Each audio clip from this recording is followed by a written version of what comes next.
All right, guys, there's a good chance that a few of you will have to wake up to some frozen, busted pipes. We hope you don't, but there's a good chance.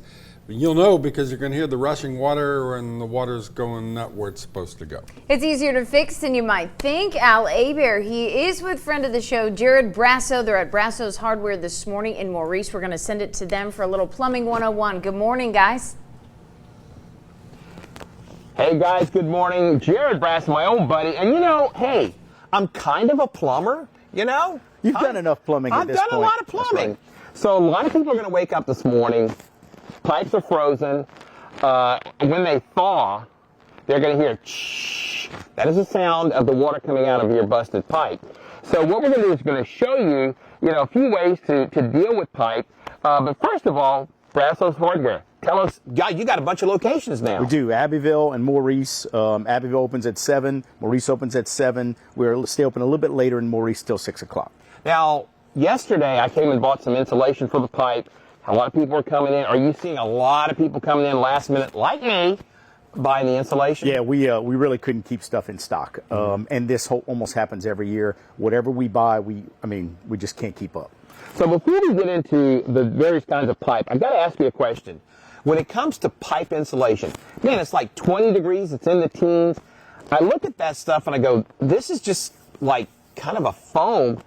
Is that going to keep the pipe from freezing? It does. It makes a huge difference. So really? What you're doing is you're actually creating a cellular barrier in there. So basically what's happening is it's keeping all the warmth that's in that water already in there. And that's basically what you want. So if you have galvanized pipe, for sure, because that's metal, and metal's kind of a poor conductor. Yeah. So as far as heat goes, so what happens is as that pipe wants to expand, if you can keep that water at an ambient temperature, at least above 32 degrees, then you're good to go. And so that's what that foam does. So with that foam, even though it's 19 degrees out there, that's going to keep the water at the right temperature so it doesn't freeze? That's correct.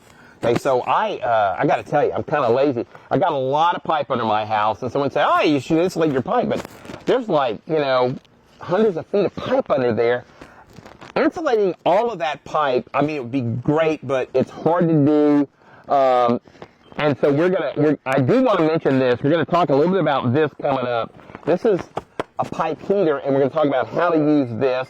We're going to talk about a valve that you use to drain your water so you don't get busted pipes. Because, Gerrod, on a day like this when your pipes are busted, getting a plumber is going to be tough, right? Absolutely. For the next week, getting a plumber is going to be tough. Okay, so we're going to hopefully tell you how you can avoid needing a plumber. You can do this yourself. It's not rocket science. Look, if I can do it, you can do it, because I work in TV. It's pretty simple stuff. Hey, back to you guys in the studio.